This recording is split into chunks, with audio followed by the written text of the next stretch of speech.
নমস্কার বন্ধুরা, আজকে দোলাস ডেলি লাইফে বানাবো আমি পালং দম। তার জন্য আমি একটু ছোট আলু সেদ্ধ করে নিয়েছি। নিয়ে এই কাঁটা চামচের খোলাটা ছাড়িয়ে কাঁটা চামচ দিয়ে এরকম প্রেস করে নিয়েছি গায়ে, যাতে নুন মশলাগুলো সব ঢোকে। এইটা আমি একটু তেলে ভেজে নেব।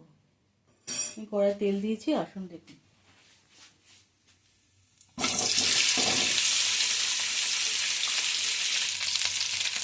দেখুন বন্ধুরা, আলুটা ভাজা হচ্ছে। আলুটা ভাজা হোক, এদিকে দেখে নিন আমি কী কী মশলা দেবো। এখানে আমি নিয়েছি কিছু গোটা মশলা। এখানে আছে এলাচ, দারচিনি, শুকনো লঙ্কা, তেজপাতা, গোটা জিরে আর একটু সামান্য নুন দিয়েছি। নুন আমার মশলার মধ্যে দেয়া আছে, তাও আমি একটু নুন দিয়েছি, লাগবে আমার। আর এখানে নিয়েছি কড়াইশুঁটি ছাড়িয়ে, আর একটু ধনেপাতা কুচি আর একটা কাঁচা লঙ্কা দিয়েছি। এগুলো সব একটু নামাবার আগে দেবো। আর এখানে আমি মশলা করেছি দেখুন, বাদাম, টমেটো, কাঁচা লঙ্কা, ধনে গুঁড়ো, জিরে গুঁড়ো, কাঁচা লঙ্কা, এইটাই আমি পেস্ট করে নিয়েছি, এটা সমস্ত মিশিয়ে। আর এখানে আমার মেন লাগছে এই যে পালং শাক বাটা। এই পালং শাকটা আমি বেটে রেখে দিয়েছি। আর নামাবার আগে দেবো একটু ফ্রেশ ক্রিম। এইগুলো আমার লাগবে। তো চলুন দেখতে আলুটা ভাজা হয়েছে কি। বন্ধুরা, আমার এই দেখুন হালকা করে ভাজা হয়েছে। আমি এরকম করেই ভাজি, বেশি লাল লাল করবো না। এবার তুলে নিই বাটা।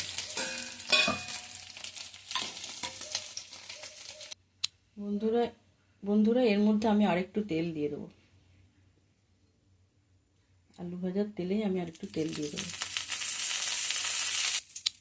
এখানে দিয়ে দেবো এই শুকনো মশলাগুলো, যেগুলো আমি বলেছিলাম।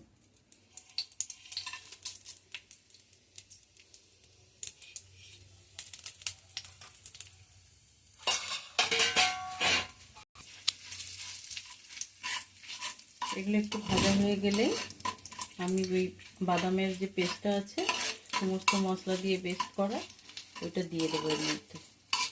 বন্ধুরা দেখুন, শুকনো মশলাগুলো সব ভাজা হয়ে গেছে। এবার আমি দিয়ে দেবো বাদাম বাটাটা।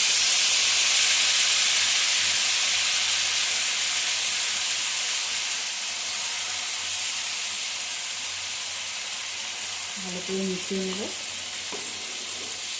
সমস্ত শুকনো মশলার সাথে এটা ভালো করে মিশিয়ে নেব।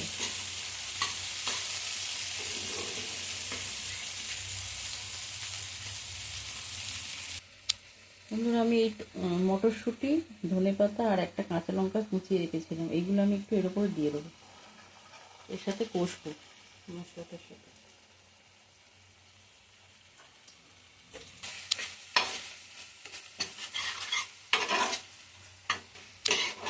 আমি এতে কিন্তু কোনো হলুদ ব্যবহার করব না, যেহেতু আমার গ্রিন সবুজ কালার হয়তো কালারটা রাখবো আমি, মানে পালং শাক দিয়ে করবো, তাই পালং শাকের রঙটাই আমি রাখার চেষ্টা করি। তাই আমি এখানে হলুদ ব্যবহার করব না। বন্ধুরা দেখুন, মশলাটায় তেল ছেড়ে গেছে। আর আমি এখানে পালং শাকটা চিনি দিয়ে নুন দিয়ে বেটে রেখেছিলাম, পেস্ট করে, ফাইন পেস্ট করে রেখেছিলাম। এটা আমি এর উপরে দিয়ে দেবো। ভালো করে মিশিয়ে নেব। বন্ধুরা দেখুন, মশলাটা মিশিয়ে দিয়েছি, পালং শাকের পেস্টটা মিশিয়ে দিয়েছি। এটা এবার ভালো করে আমি কষবো। দেখুন বন্ধুরা, আমার এটা পুরো কষা হয়ে গেছে। আমি একটু বাটার দেবো, আর দেবো ফ্রেশ ক্রিম।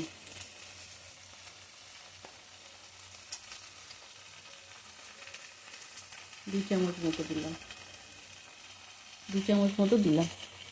দিয়ে ভালো করে মিশিয়ে নেব।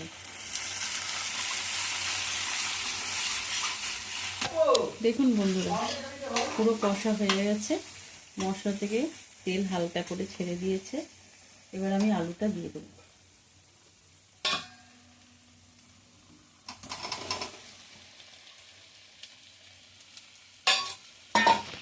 আলুটা দিয়ে ভালো করে মিশিয়ে নেব।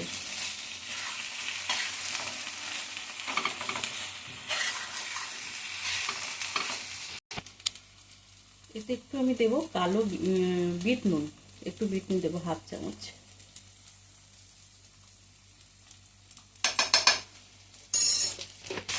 তলায় বসে যাচ্ছে, একটু সামান্য জল ঢেলে দেবো।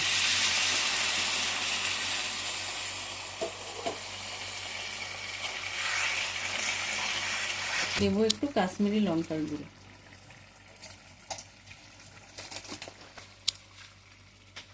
হাফ চামচ গরম মশলা। আর বন্ধুরা আমার এই আলুর দমটা আপনাদের কেমন লাগলো অবশ্যই জানাবেন, আর লাইক কমেন্ট শেয়ার করবেন। ভালো লাগলে আপনারা বানিয়ে খাবেন। দেখো বন্ধুরা আমার হয়ে গেছে। এটাকে আমি এরকম গ্রেভি রাখবো।